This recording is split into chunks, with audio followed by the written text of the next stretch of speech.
My guest today is a very good friend of mine. He's an avid fisherman. You can see him on line, hashtag Trask Outdoors. If you're into fishing, I definitely recommend to check it out. He also has another hobby that's very near and dear to my heart, mixology. So please, welcome Mr. Jason Trask. Welcome to the show. Thanks very much, buddy. Thanks for having me. So, let's get right into it. Webster's Dictionary defines mixology as the art or skill of mixing drinks. Correct. Do you agree, or is there more to it than just mixing drinks? No, the art of mixology is about mixing drinks. Being a good bartender, you got to throw personality and stuff in the mix, along with the drinks, of course, to become popular with customers and being able to read them, know what they want.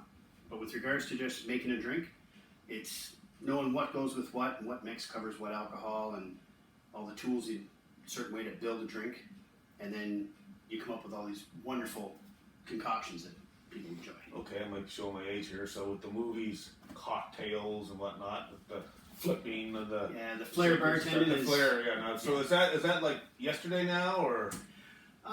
It's cool for competitions, but at a party, one or two tricks is fine. But they're looking for their drink. They don't want to sit there and watch you go through the whole spiel and carry on.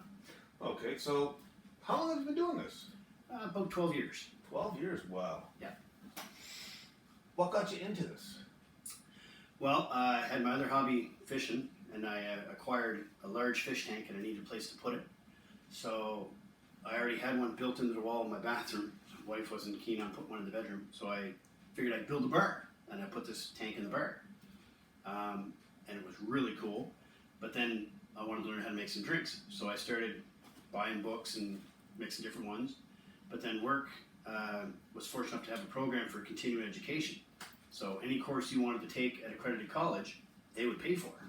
So I went through the list, and there was photography and accounting and physics and some boring stuff. But then they had hotel hospitality and mixology course. I said, "Yep, let's do that one." I've been doing it ever since. And how long's the course? Back then, it was taught from a buddy who bartended the 1976 Olympics, oddly enough. And it was 12 evenings, so a few hours a night, twice a week. And you weren't allowed to drive home? No, there was a waiver to be picked up and dropped off. Remember, kids, play it safe. Drink responsible. So, you used to put yourself out there as bartender for hire. You used to do weddings and whatnot. Explain. Bachelorettes are my favorite. They're always a good time. For various reasons. But I just put an ad on Kijiji because I did a bunch of private parties at the house. Have a bar in the basement.